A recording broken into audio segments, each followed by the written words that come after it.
मां ख़ुशी महसूस कयां थो त उस्ताद बुखारी जे बारे में या उस्ताद बुखारी जे फ़िक्र जे बारे में पहिरियों दफ़ो हैदराबाद ऐं जामशोर जे हवाउनि में ही 6 ॾींहंनि जो जेको आहे कठ सॾायो वियो आहे। हिनखे मेले जो नालो नंढो वियो आहे, कठ जो नालो नंढो वियो आहे, जेको सिंधी रवायती लफ़्ज़ आहे ऐं ॿोॾि जे करे ऐं सिंध जी हालतुनि जे करे हिनखे उन सादगी वारे अंदाज़ में आहे। पहिरीं सेशन थी रहिया आहिनि, उन खां पोइ मौसीक़ी जेका हींअर आवाज़ु अची रहियो आहे ऐं मां सम्झां थो हीअ ख़ुशीअ जी ॻाल्हि आहे त उस्ताद जी जमालियात ते, उस्ताद जी ॿोलीअ ते, उस्ताद जी जेका आहे जाॻाइण, क़ौम खे जाॻाइण ते, उस्ताद जे फ़िक्र ते ऐं उस्ताद जी शाइर कीअं थियो। छो त उस्ताद चए पियो त ॿियनि शाइरी कई आहे, मुश्क कयो आहे। उस्ताद चवंदो हो त माण्हूअ खे ॿ ऑप्शन हुजणु घुरिजनि, पर मूं पंहिंजे लाइ ज़िंदगी में ॿियो ऑप्शन रखियो ई कोन, यानी शाइरी हिकिड़ो ई ऑप्शन हो ऐं उन में मां जेतिरो कामयाबु वियुसि त उस्ताद जी जेको अवामी शाइर चयो वञे थो, उहो अवामी शाइर इन करे नथो चयो वञे त मुमताज़ मौलाई जीअं आहे या वहीद हिकिड़ो आहे, ईअं केसठी शाइर अवामी शाइर आहिनि। न, उस्ताद तमामु जेको उफ़क़ ते बीठल फ़िक्र हो उनखे माण्हुनि जी सतह ते लही माण्हुनि सां गुफ़्तगू कई, उनखे अवामी चइजे थो। अवाम जा मौज़ू कई, अवाम जा मसइला कई। उस्ताद सॼो ॾींहुं पंजरंदो हो।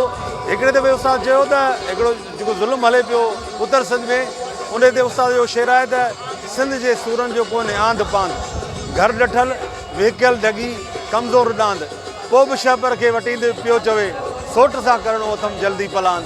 त उस्ताद जी उहा शाइरी हुई जंहिंमें लफ़्ज़नि जी हिकिड़ो गुलाब बि हुआ, लफ़्ज़नि जी जेका झिरणा बि हुआ, लफ़्ज़नि जी जेका नरमाहट बि हुई, सरियलिज़म बि हो ऐं उस्ताद जी जेका झनकार हुई शाइरी में लफ़्ज़नि में, उन में उस्ताद जेको शेर चयो आहे उहो माण्हुनि जे दिलनि में वेही थो रहे।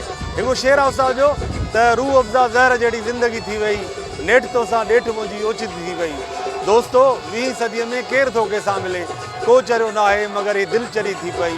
मां सम्झां थो सिंध सरकार खे बि हिन सिलसिले में सोचणु घुरिजे त उस्ताद हिकिड़ो अवामी शाइर आहे, उहो बि घुरे थो ईअं उस्ताद जो फेस्टिवल हिकिड़ो कराइणु घुरिजे सिंध गवर्नमेंट खे, जेको दादू में थियणु घुरिजे ऐं सेशन थियणु घुरिजनि, उस्ताद जे मौज़ूअनि ते PhD थियणु घुरिजनि, MPhil थियणु घुरिजे उस्ताद ते नवां किताब अचणु घुरिजनि, उस्ताद ते अलफ़ बे में शाइरी अचणु घुरिजे जीअं शाह जो साल अलफ़ बे आहे, ईअं उस्ताद ते वॾे कम जी ज़रूरत आहे। ऐं उन खां सवाइ उस्ताद ते नयूं धुनूं ठाहिणु घुरिजनि।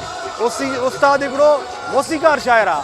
उस्ताद चवंदो हो त मुंहिंजो गीत ठहंदो आहे त उन सां गॾु धुन बि अची वेंदी आहे ऐं पोइ मंजू सखीरानी इन्हनि उस्ताद खे ॻायो ऐं कमर सुबरे इन्हनि ॻायो। त ज़रूरत इन ॻाल्हि जी आहे त उस्ताद ते तहक़ीक़ थिए ऐं उस्ताद ते नयूं धुनूं ठहनि जीअं अवाम वटि उस्ताद वधीक मक़बूल थिए, वधीक पहुचे। हूअं उस्ताद अवाम झरजंग आहे, मशहूरु आहे घणो, पर अपर तबिके वटि उस्ताद घटि वियो आहे।